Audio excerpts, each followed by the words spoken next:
경제 뉴스가 연예 뉴스처럼 들리는 그날까지 경제 브리핑 불편한 진실.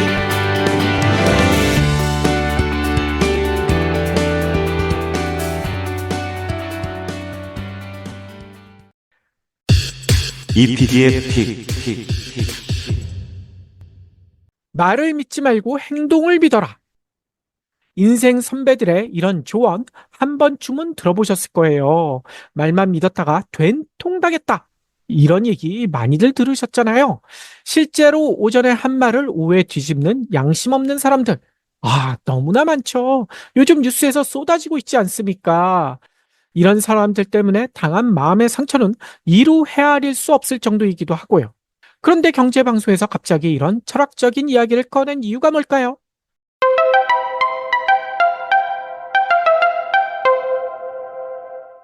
오늘 새벽 많은 분들 보셨을 거예요. 미국 연준이 이번에도 기준금리를 동결했잖아요. 어이구, 벌써 8번째 연속 동결이라고 하더라고요. 하지만 시장은 환호하고 있다고 합니다. 9월 기준금리 인하가 거의 확실해졌다. 100%다. 이렇게 난리를 치고 있더라고요. 실제로 오늘 새벽 마감한 뉴욕 증시도 다우존스는 0.24%, S&P 500은 1.58%, 나스닥 지수는 2.64%나 올랐다고 합니다. 특히 서학개미들이 많이 산 엔비디아 12.81%나 상승하며 하루 시총 증가폭 사상 최고를 찍는 기염을 토하기도 했대요. 그런데 여기서 불안감이 엄습하는 이유가 뭘까요? 괜히 초치는 것 같아서 너무나 죄송하지만 돌다리도 두드리는 심정으로 꼭 짚어봐야 할 점 세 가지를 지금부터 살펴볼까 합니다. 끝까지 들어주세요.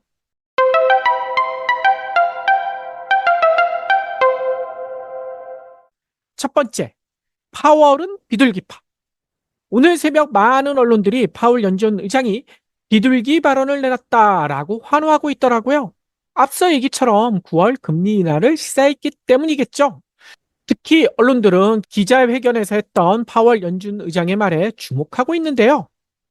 금리를 너무 늦게 내리면 고용이 타격받고 금리를 너무 빨리 올리면 물가가 다시 오를 수 있기 때문에 적절한 시점에 결정을 내리는 게 아주 중요한 문제다.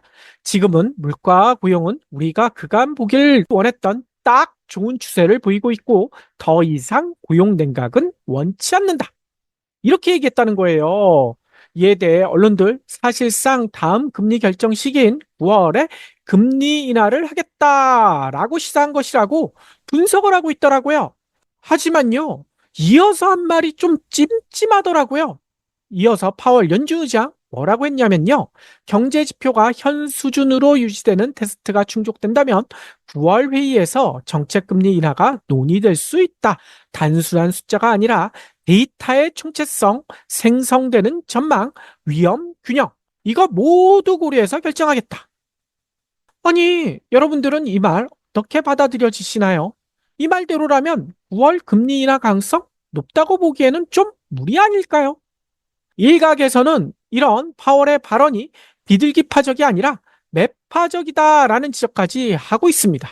암호화폐 전문 매체인 코인데스크, 파월의 말보다 FOMC 성명서에 주목해서 이런 지적을 하는데요. FOMC 성명서에선 이런 표현이 있어요. 인플레이션은 지난 2년간 현저히 완화됐지만 여전히 우리의 장기 목표인 2%보다 다소 높은 수준에 머물러 있다. 경제 전망은 불확실하며 FOMC는 자신의 이중 임무 중 양측이 초래할 수 있는 위험에 주의를 기울이고 있다. 라고 얘기합니다. 이 이중 임무는 뭔지 다들 아시죠? 물가와 고용 아닙니까? 이에 대해 코인데스크는 연준이 9월 금리 인하를 보장하지는 않았다라고 평가를 하더라고요. 이 같은 우려 때문인가 비트코인도요. FOMC 회의 직후인 오늘 새벽 4시를 전후해서 6만 5천 달러 선이 붕괴돼 버렸습니다. 그리고 하락하고 있다는 거예요. 경굴진처럼 코인데스크는 기존 언론들과 다른 분석을 내놓고 있다는 거죠.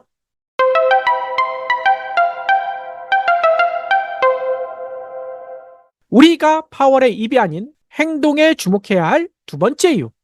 국제 변수가 남았다. 이게 뭔 얘기일까요? 많은 언론들이 9월 금리 인하 가능성이 높다고 주장하는 근거 중에 하나가 국제유가 하락세였거든요. 최근 중국 경제가 심상치 않다라는 이야기 다들 알고 계실 거예요. 최근 발표된 중국의 2분기 경제 성장률 4.7. 근데 이게 시장 예상치보다 훨씬 낮았다는 겁니다. 그런데 여기서 더 주목할 것은 중국의 경제 지표 믿지 못하겠다라는 분들도 많잖아요. 더 낮을 것이다 라는 주장도 나오고 있다고 합니다. 아무튼 이렇게 중국의 경기 침체가 본격화되니까 국제 유가에 바로 영향을 줬었다는 거예요. 중동 사태로 100달러를 넘을 수 있다는 전망이 무색하게 서부 텍사스산 원유, 두바이유, 브렌트유 이런 국제 유가가 최근 들어 70달러대 후반까지 떨어졌었거든요. 그런데 또다시 국제 유가가 들썩거릴 조짐이라는 거예요. 아니 그 이유가 뭘까요? 이란의 수도 테헤란에서 하마스 정치부 지도자 이스마일 하니에가 암살됐다라고 외신이 전하고 있죠. 이에 이란 가만히 있지 않죠. 이스라엘에 대한 직접적인 공격을 시사하고 있습니다. 이러자 네탄야후 이스라엘 총리 기다렸다는 듯이 이란과 그 대리 세력들과의 실존적 전쟁에 돌입했다. 해를 끼치는 모든 사람에게 원수를 갚을 것이다. 이렇게 강경 발언을 또 쏟아냈다는 거예요. 아니, 이란과 이스라엘. 갑자기 이렇게 강경 발언을 쏟아내는 이유가 뭘까요? 미 대선 판도가 안개 속으로 접어들면서 미국의 입김이 약해지고 있잖아요. 그러면서 자신들의 목소리를 높이고 있는 게 아닐까라는 생각이 든다는 겁니다. 문제는요, 이런 사이에 중동 분쟁이 원유 공급에 직접적인 영향을 주지 않는다는 평가가 지배적이었는데요. 이게 뒤집혀질 수도 있다는 거예요. 중동의 강자인 이란이 분쟁에 직접 가담할 경우 이스라엘과 진짜 전쟁이라도 벌인다면 상황은 급변할 수도 있다는 거죠.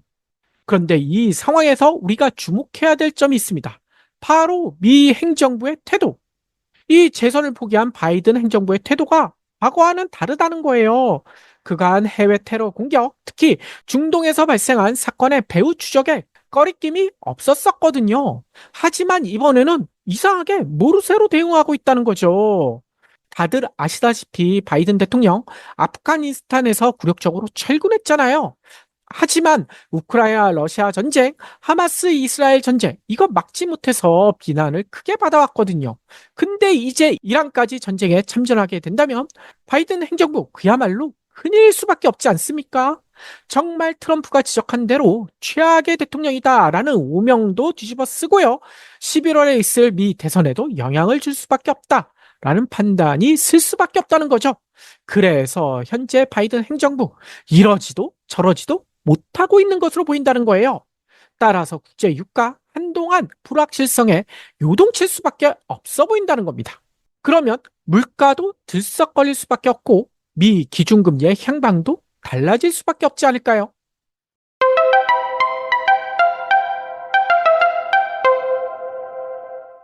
우리가 파월의 입에 속지 않아야 할 세 번째 이유. 앞서서도 잠깐 언급했던 미 대선 판도인 것 같아요. 9월 금리 결정의 가장 중요한 요인 중에 하나, 역시나 미 대선 판도겠죠. 그래서 피격 사건 이후 당선이 이룩했던 트럼프 전 대통령, 파월과 연준 의장에게 채찍과 당근을 한꺼번에 휘두르고 있죠. 대선 전 금리 인하는 절대 안 된다며 자신이 집권하면 책임자를 자르겠다라고까지 협박까지 했었잖아요. 그러면서 한편으로는 당근도 내밀었죠. 파월 연준 의장의 임기를 보장하겠다. 이게 무슨 의미인지는 다들 아실 거예요. 금리 내리지 말라는 자신의 말을 잘 들으면 이런 얘기 아니겠습니까?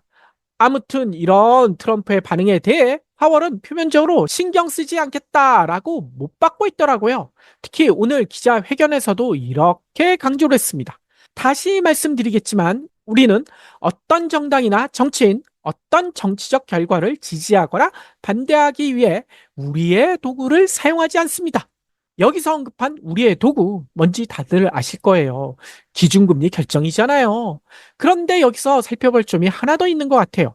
파월이 왜 이렇게 강경하게 이야기를 할까?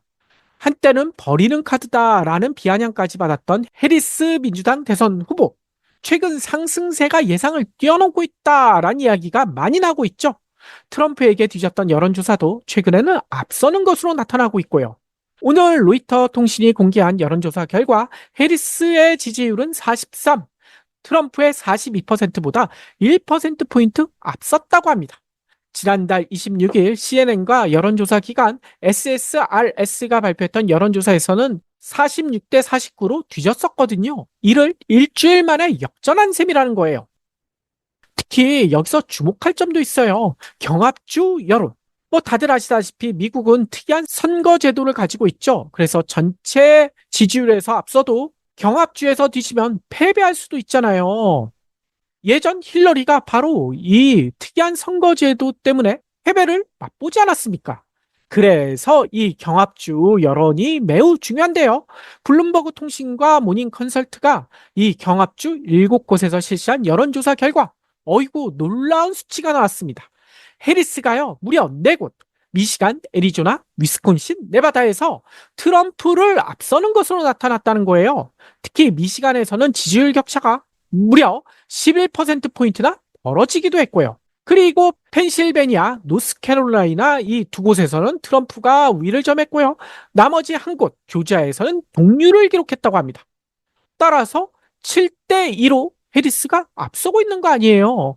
이에 따라 미 언론들도 대선 후보 첫 TV 토론, 그리고 펜실베니아 유세 현장에서 총격 사건, 이런 것 등으로 급부상했던 트럼프 대세론이 해리스에게 옮겨가고 있는 상황이다 라고 전하고 있더라고요. 강하고 올바른 이미지의 해리스가 대선 후보로 전면에 나서자 노세한 바이든에 등을 돌렸던 민주당 지지층, 그리고 극단적인 트럼프를 우려하는 중도층이 결집하고 있다라는 분석도 내놓고 있고요. 이런 상황에서 대선 판도를 뒤흔들 가장 큰 변수 중에 하나가 바로 기준금리 결정 아니겠습니까? 이런 뉴스를 파월 연준 의장도 유심히 보고 있을 거예요. 겉으로는 언론을 향해서는 정치적 판단을 하지 않겠다라고 약속하고 있지만 속으로는 아니 내 판단으로 미국 대통령이 결정될 수도 있겠는걸 라고 생각하지 않을까요? 자이든 타이든 킹메이커 역할을 맡은 거 아닙니까?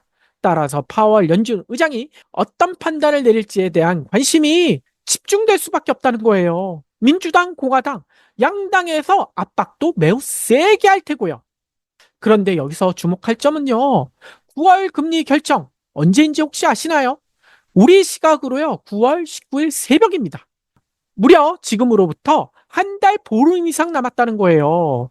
이 긴 기간 동안 파월은 고심에 고심을 거듭하지 않을까요? 언론에 살짝 흘려 여론에 소위 간을 보기도 할 테고요.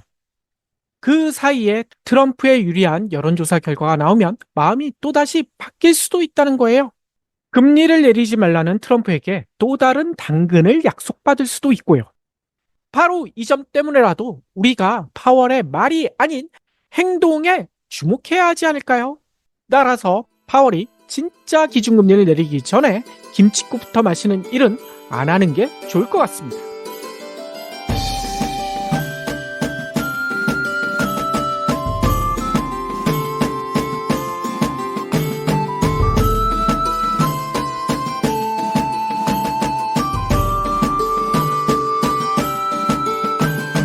경불진 완주해 주셔서 감사합니다. 하트 투척, 댓글 남기기, 링크 공유, 계좌 후원 등 경불진 두 PD에게 힘을 보태주세요. 더 좋은 내용으로 보답하겠습니다.